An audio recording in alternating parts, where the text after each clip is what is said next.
Welcome to the 2024 Congregational Meeting. Yes, we're excited to have everybody here with a packed agenda. First things first, has everyone picked up a voting card? Looks like this. Yep. All right, we have quorum, by the way. Yep. All right, the meeting will come to order. Melissa, how many members are present? 64. 64 and 6 on Zoom. All right, so there are 70 members present total, if I did my math right. All right, thank you. Today we have 4 tellers in the room. Rachel and Sam will be observing the chat in Zoom and letting me know if someone wishes to speak. Donna and Cindy will help in the comments. They will be responsible for counting votes if required. The votes we take today will determine the final vote of the ballot that will be sent to all members. All right, please take a look at the agenda for this annual meeting. Are there any additions or corrections? I'll give you guys a couple of minutes to look over that agenda.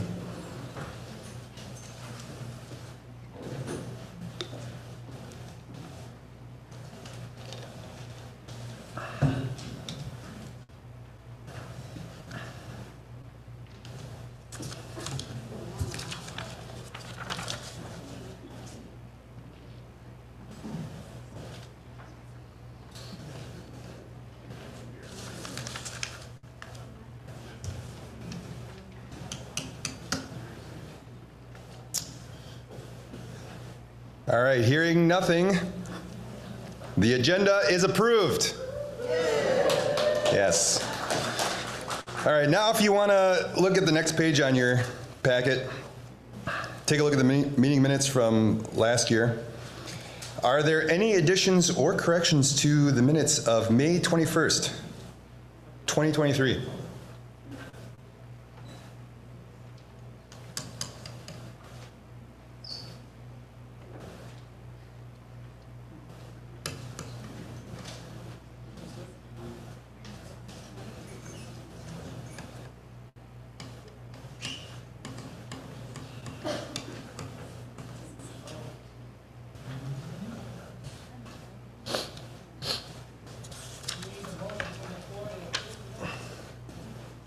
No. All right, hearing nothing other than that comment, the meetings are approved for May 21st, 2023. All right, now I'm gonna give you the report. And if you want to follow along, if you want to follow along, it's going to be in your big packet. I'm not going to read it.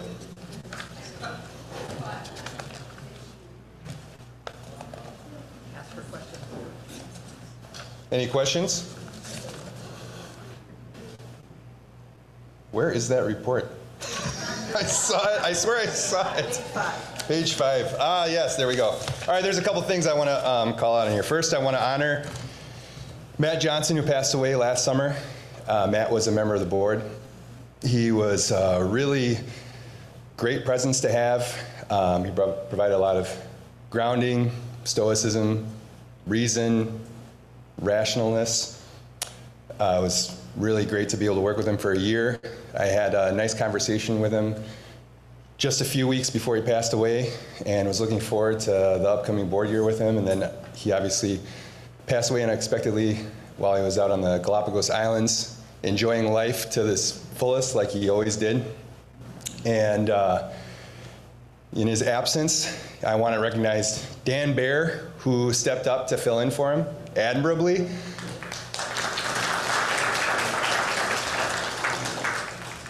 Dan thought he was off the hook after serving 3 years, and we reeled him in for a 4th year. I also want to give a special thanks to David Isaacson for stepping up and filling another unexpected vacancy.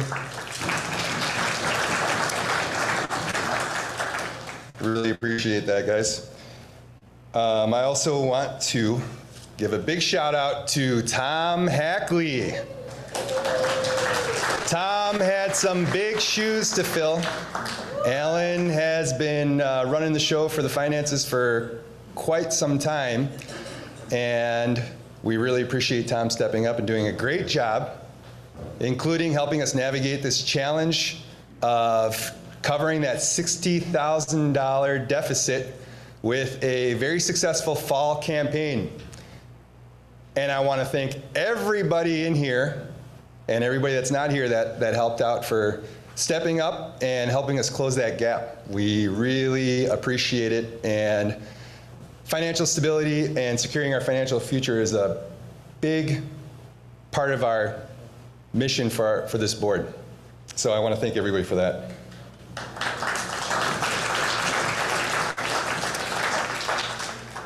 And finally, I just want to give a shout out to Gordon. I don't believe Gordon was able to make it here today, but Gordon proposed beefing up our preparedness and safety policies, and with that proposal also stepped up and took the reins and did a great job leading that effort over the year. We've had some drills, tornado drill, fire drill. He's made a bunch of robust updates to our policy. Safety and preparedness is also one of the big features of this board, and I want to give a special thanks to Gordon for stepping up this year and doing that. And if you guys want to read that report, it's in your packet on page 5. All right, at this point, will Rachel Baer report for the nominating committee?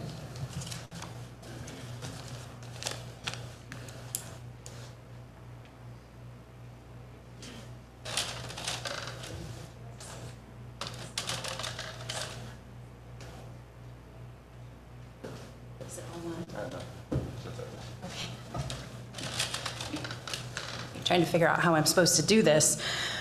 Hello, I'm Rachel Baer, and I come to you on behalf of the nominating committee. The nominating committee is one of the best committees to serve on. I highly recommend it. And this year was a great year. The nominating committee wishes to thank Melissa for her work on putting together the church directory, as well as to all of you who participated by sending in a photo. The photo directory was an excellent tool for helping the nominating committee do our work. So, thank you. We also appreciated the opportunity to work with Reverend Rachel on a service about leadership that allowed for some congregational education about the process that made our job a little easier this year. The nominating committee has put together a slate of candidates for the Board of Trustees. That includes Julie Ginn, Teresa Clan, and Amy Meyer. And we thank them for their willingness to serve.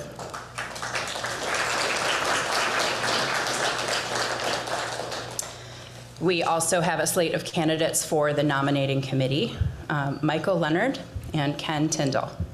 Thank you.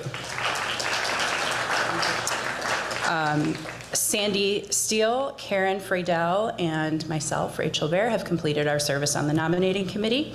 And I would also just like to submit one revision to the nominating committee report that I am, in fact, Rachel Baer and not Patrick Van Slambrook, whose excellent template I did update. And with that, I thank you.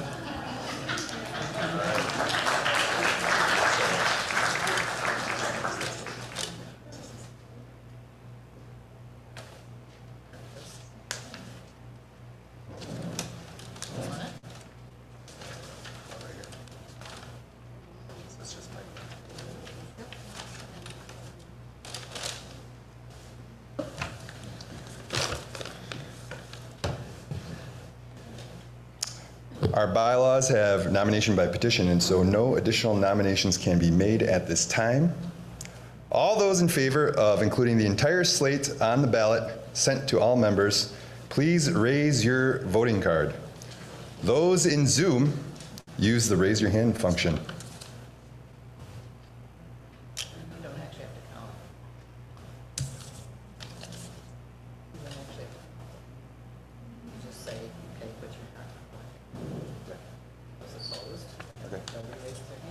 Gotcha. Put your voting cards and hands down. All those opposed?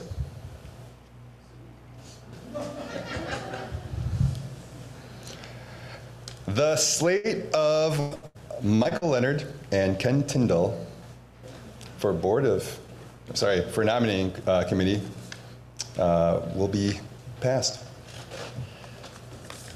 And you also did Julie Ginn. Oh yeah, excuse me, sorry about that. Thank you, Barb. I couldn't do this without Barb. Also approve Julie Ginn, Teresa Clan, and Amy Meyer for the Board of Trustees. Hey, yeah, all right.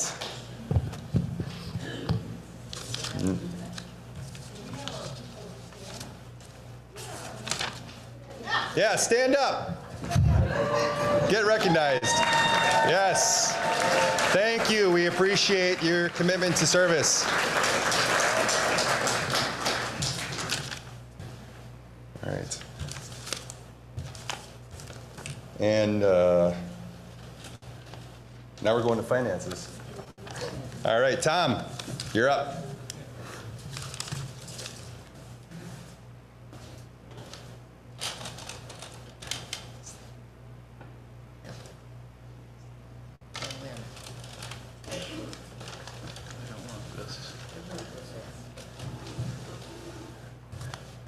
Okay, as Joe mentioned, I made the dubious decision to take on the treasurer's role this year, replacing Alan Hunt, who did everything related to finances for many years. And I'd just like to ask you all to give him a big hand. He was great.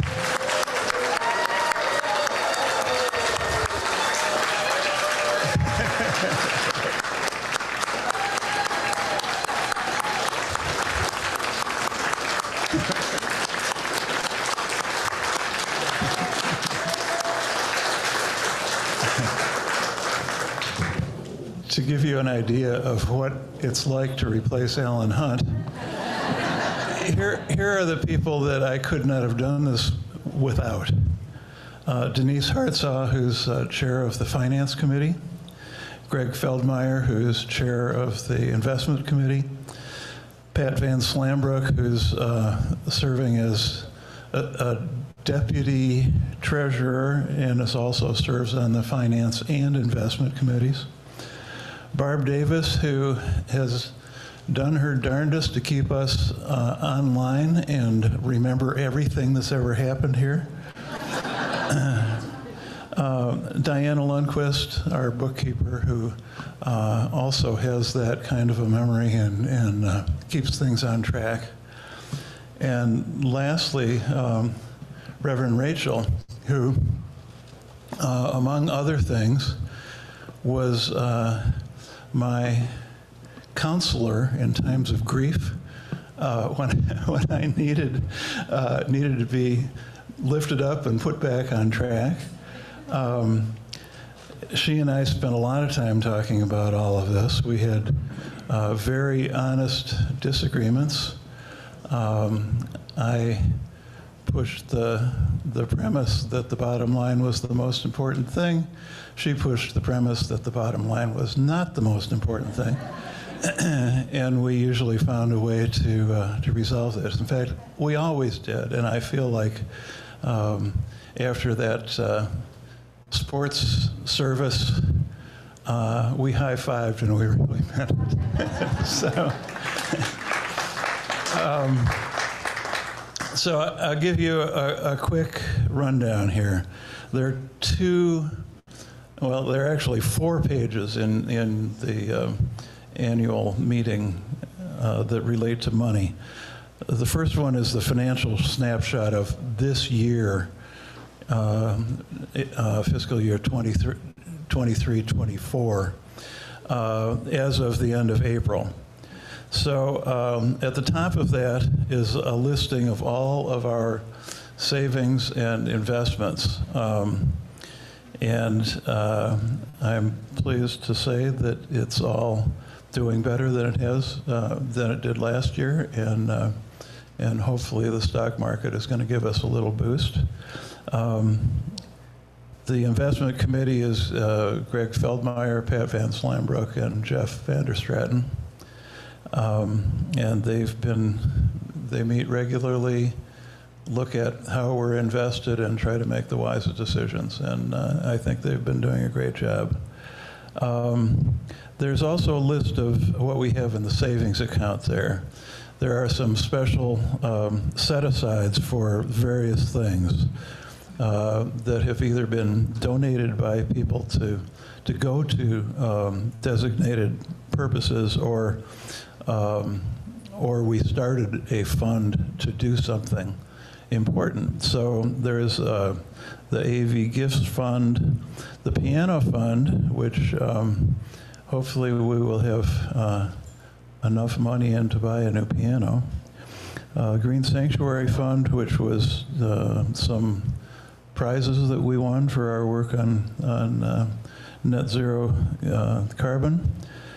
Refugee Support Fund, RE Liability Funds, the Minister's Discretionary Fund, and the Crane Memorial Garden Fund. All of those are designated for those purposes. They're in savings. They're not being mingled with the operational budget. So everything in that upper box is carefully watched over. The only thing that you might note is that we have two restricted funds, the Perpetual Pledge Fund and the Community Service Outreach Fund. 5% of each of those goes into our operating budget each year. So you'll see that on the operating budget sheet. Nothing else is supposed to be coming from there. And it's the idea is that we treat it as if it's a retirement fund. You don't draw more out than can be replenished by the investments themselves. There are two unrestricted funds. Well, there were. One is the Palmer Fund. That is a rainy day fund.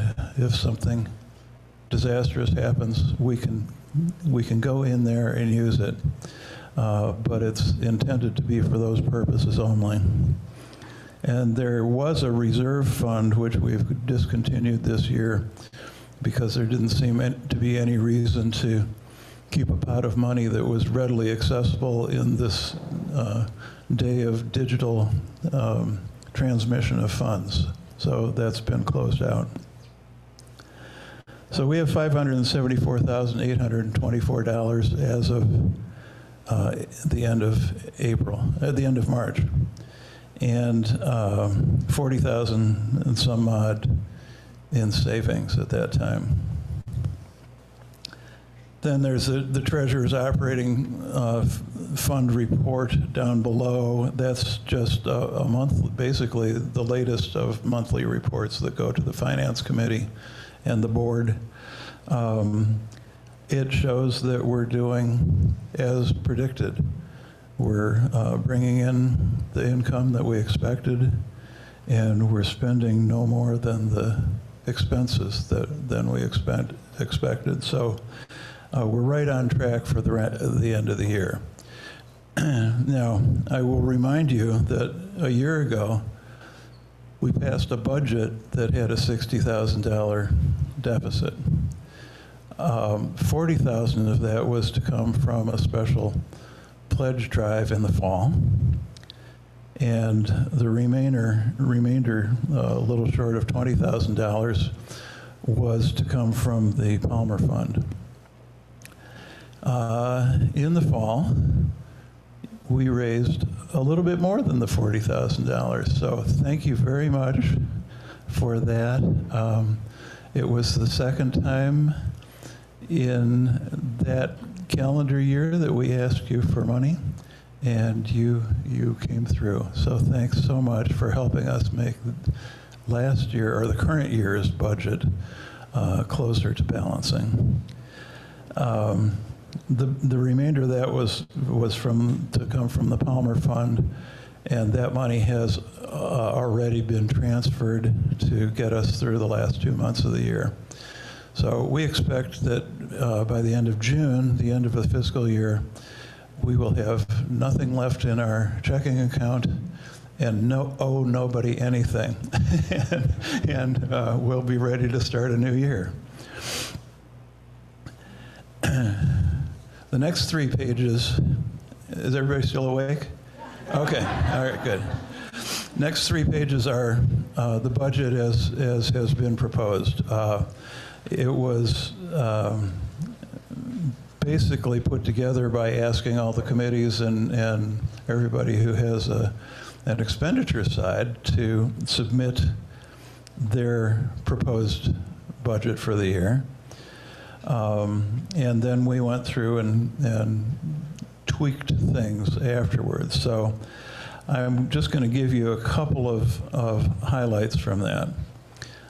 First of all, under income, we had, for the current year, so this is comparing 2 years, the current year we had $40,000 for a mid-year pledge. The next year, nothing for a mid-year pledge because we asked for an increase in pledges for the spring drive. Then under restricted funds, we're showing our 5% to be drawn from the Community Service and Outreach Fund, and our 5% to be drawn from the Perpetual Pledge Fund. So that goes into the income side. On expenses, our largest expenses are for personnel. And that was difficult. We left that until last to see what things looked like. We eventually decided on a 3.5% across the board increase for salaries and pensions for all of our personnel. And at the same time, we asked the board to constitute a compensation committee to look at all of those figures, thinking that as time passes, things can get out of balance. So we want to take a look at what the UUA recommends, what the living wages are, what we can afford, and what, just try to balance it all. That'll be happening this coming year. If you go down a little further, you'll see that the library has no budget for this coming year. The reason for that is we had a bequest to fund the library, and the decision was made to continue doing whatever the library needs, and that may be more than what it has been for a while, until those funds run out. And then we'll put that back into the budget. So that's the reason it's at 0 right now. 2 things that increased were the elevator. It turns out that there's almost an annual elevator repair bill, and we think we probably should just budget for that rather than wait to be surprised. So that's been raised by $3,000. And snow removal, which I know you'll say, well, we didn't have any snow last winter, right? It was really warm. That's because you forgot about January.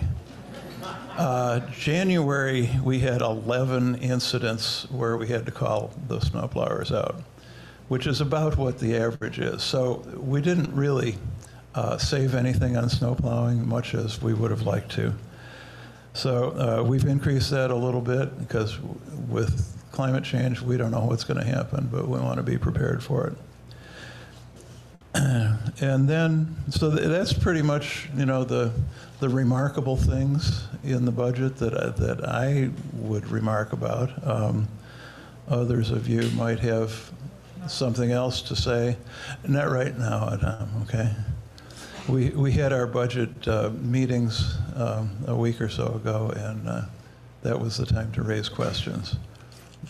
So you get down to the bottom line, and you compare 23-24 with 24-25. 23-24, we needed $59,954 from outside sources somewhere. This year, we've managed to reduce that to $12,062. Not totally a balanced budget, but it is so much better. And we're striking distance from getting back to sustainable in our budgeting. And I'm grateful for all of you who've increased your pledges and who saw the need, and for Melissa, who has found income from rentals that we didn't know was available. So there have been some good efforts, and we feel good about being able to offer a cost of living increase of 3.5% to our staff.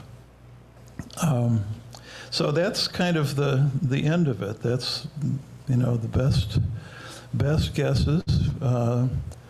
We put this together with a lot of good input from the Finance Committee. And again, at the board level, where in my experience, the board said, fine, good budget, let's go on to the next item. They spent a lot of time talking about it, looking at it, and working it over. So a lot of eyes have been on this, and I hope your eyes are on it, and that we'll get a yes vote. So I started out my tenure this year using metaphors, because talking about money is always a little touchy thing, and probably in any church, but particularly among Unitarians. So my first metaphor was we projected a picture of the reverse side of a Liberty dime that has what they call a fasces, a bundle of sticks that tied together are much stronger than all of those sticks individually. So that was kind of the theme that I was aiming for this year. Then next metaphor was we invited Mr. Monopoly to come and talk to you about all the wrong ways to raise money. He did an admirable job. Thank you, Gary. And then Farmer Tom showed up a couple of times, and that metaphor was sowing and fertilizing and harvesting. And that has occurred. So I'm going to leave you with one, and my apologies before I say this, one incredibly mixed metaphor. You stepped up to the plate and threw a Hail Mary for a touchdown and 2 points afterwards.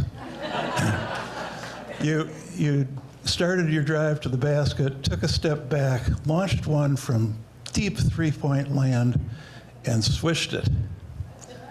And now I'm asking you to make this a hat trick by approving the budget. So, thank you.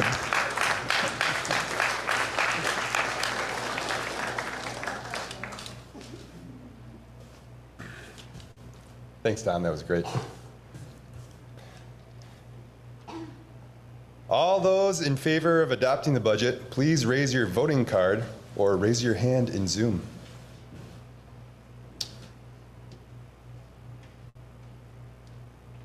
All those opposed?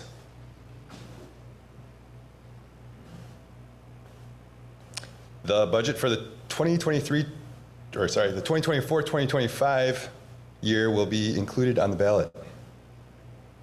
Congratulations. Thank you, everyone.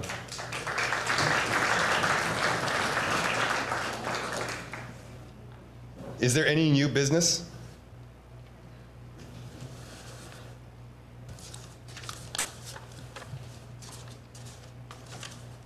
All right. I'm going to give you a little reminder here before I hand it off to Reverend Rachel. People have asked if they could cast their ballots here at the annual meeting. Melissa said that she will be able to send out the electronic link within a few minutes after the end of the meeting. We will also print out ballots. You can sign for a ballot and return an envelope in the foyer. And the ballot box is also located in the foyer. And now that we've gotten to the end here, Reverend Rachel is going to close this out with some words.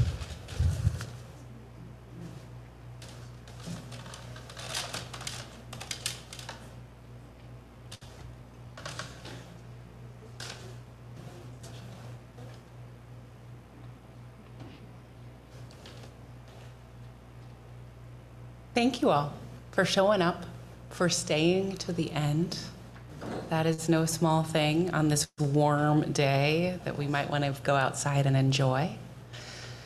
If you have a few more minutes to share and the ability to move chairs and tables, we would love some help resetting this room. But otherwise, do I get to announce that the polls are open? Go vote. And thank you for being here. Thank you for all of the ways you make People's Church People's Church. It takes all of us, and I am so glad you are a part of this community.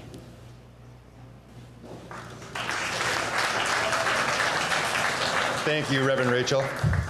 And with that, the meeting is adjourned. Thank you, everybody.